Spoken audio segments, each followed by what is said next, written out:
आप देख रहे हैं सहारा स्पीड न्यूज। महाराष्ट्रात लाडक्या बहिणींच्या सुरक्षेसाठी आधी लव्ह जिहाद विरोधी कायदा करा, निपाणी तहसीलदार यांना निवेदन। महाराष्ट्र सरकारने मुख्यमंत्री लाडकी बहीण योजना चालू केली आहे, मात्र सध्या लव्ह जिहादच्या धोक्यामुळे हिंदू युवती आणि महिला अजूनही असुरक्षित आहेत आणि त्यांच्या निर्घृण हत्या सुरूच आहेत।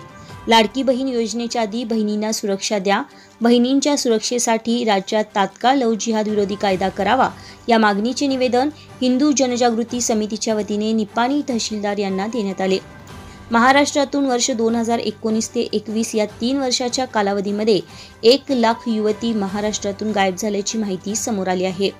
एवढ्या मोठ्या संख्येने महिला आणि मुली बेपत्ता आहेत, यामागे काही षडयंत्र तर नाही ना? लव्ह जिहादचा हा प्रकार तर नाही ना? याचीही चौकशी करण्यासाठी गृह खात्याने स्वतंत्र पथक नेमायला हवे।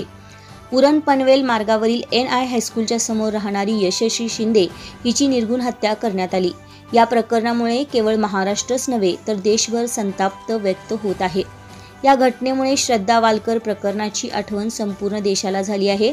नवी मुंबईतील विवाहितेच्या शिरडाईघर परिसरातील खून प्रकरणाची घटना ताजी असतानाच आता उरणमधली ही घटना अतिशय सुन्न करणारी आणि हिंदू युवतींमध्ये दहशत निर्माण करणारी आहे। ही केवळ पहिली घटना नसून श्रद्धा वालकर, रुपाली चंदन शिवे, सोनम शुक्ला या अनेक हिंदू मुलींना लक्ष्य करण्यात आलेले आहे। राज्यात दिवसेंदिवस महिला मुलींवरील वाढते अत्याचार रोखण्यासाठी उत्तर प्रदेश सरकारच्या धर्तीवर अँटी रोमिया स्क्वॉड यासारखी पोलिसांची विशेष शाखा स्थापन करावी।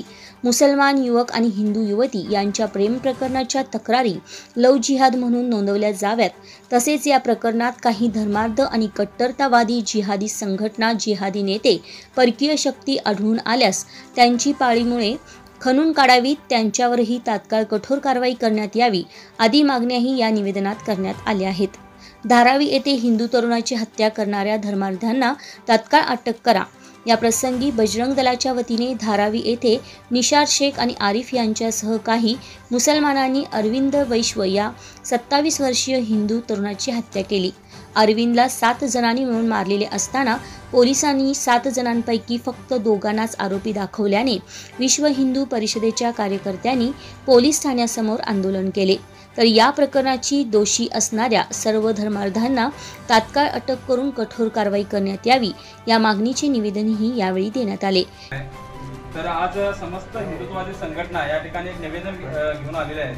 तर माननीय तहसीलदार साहेब यांच्या माध्यमातून महाराष्ट्र शासनाने माननीय राज्य गृहमंत्री यांना हे निवेदन आम्ही या ठिकाणी देत आहोत। तर गेली काही महिन्यापासून महाराष्ट्रामध्ये अनेक हिंदू युवतींवरती लव्ह जिहादच्या माध्यमातून काही धर्मांध जिहादी मानसिकतेच्या लोकांनी अनेक हल्ला केलेला आहे। त्याचपैकी परवा यशस्वी शिंदे या भगिनीचा तिच्या प्रेमाला विरोध केल्यामुळं त्यांना एकत्रित म्हणजे एका जागी गाठून त्या भगिनीला, आमच्या हिंदू भगिनीला अतिशय क्रूरतेनं त्या ठिकाणी तिचे हल्ला करून हत्या केलेली आहे। तर ती हत्या अशी होती की या सार्वजनिक ठिकाणी वर्णन करता येणार नाही अशा भयानक परिस्थितीनं, कारण त्या भगिनीचं स्तन कापलं, गुप्तांगावरती चाकूचा अनेक हल्ला केलं, म्हणजे इतकी क्रूरता त्या ठिकाणी करून त्या भगिनीचा त्या ठिकाणी हल्ला केलेला आहे। त्यामुळे संपूर्ण भारतभरातील हिंदू समाज कळवळलेला आहे आणि एक रोष त्याच्या मनामध्ये निर्माण झालेला आहे। हे शांत होतं न होतं तोपर्यंत मुंबईमध्ये एका बजरंग दलच्या गोरक्षकावरती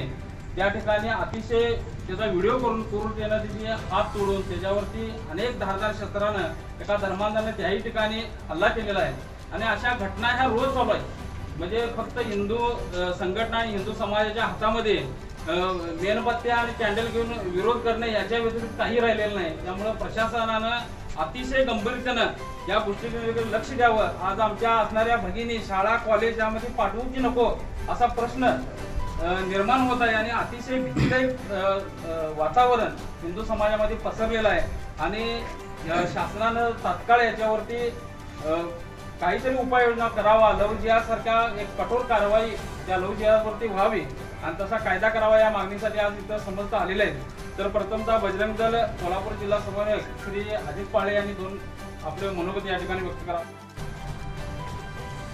आपण पाहतोय की 4-5 महिने झाले मुंबईमध्ये दहशतवाद पसरवण्याचा जो जिहादी चालू आहे, मला हे कळत नाही की आपण स्वतंत्र भारतात राहतो की पाकिस्तानमध्ये राहतो। कारण उरणमध्ये जयश्री शिंदे यांची जी हत्या झालेली आहे ती हत्या नसून एक जिहादी कृत्य आहे. कारण 2015 मध्ये जो जिहादी आहे कसाबत म्हणाला त्याला, तो जयश्रीचा पाठलाग करतो आणि 2019 मध्ये त्याला पोस्को लागतो आणि 2024 मध्ये त्याची कारागृहातून सुटका होते आणि त्या ताईला तो वारंवार फोन करून तुमचे ऑडिओ व्हायरल करीन अशी धमकी देतो, तिचा छळ काढतो. याचं गांभीर्य राखून जर पोलिसांनी याच्या जर कारवाई केली असती तर आपल्या ताई ह्यात होत्या. त्या ताईला मी सकल हिंदू समाज करून भावपूर श्रद्धांजली वाहतो. तसेच धारावर्तीमध्ये आपले बजरंगी कार्यकर्ते अरविंद वैश हा कार्यकर्ता हिंदू मुस्लिम भांडणं होत असताना तो मध्ये सोडवण्यासाठी गेला होता. कारण हिंदूवर अन्याय त्याला सहन झाला नाही, त्याची दखल त्यांनी पोलीस स्टेशनमध्ये दिली, तक्रार नोंद केली. तक्रार नोंद करून जे आपले जखमी झालेले कार्यकर्ते त्यांची विचारपूस करता गेला होता. तिथे 2 कॉन्स्टेबलना घेऊन तिथे जे घटनास्थळ आहे तिथे गेल्यावर त्याच्यावर प्राणघातक हल्ला करण्यात आला आणि त्याचा जीव गमवण्यात आला आहे.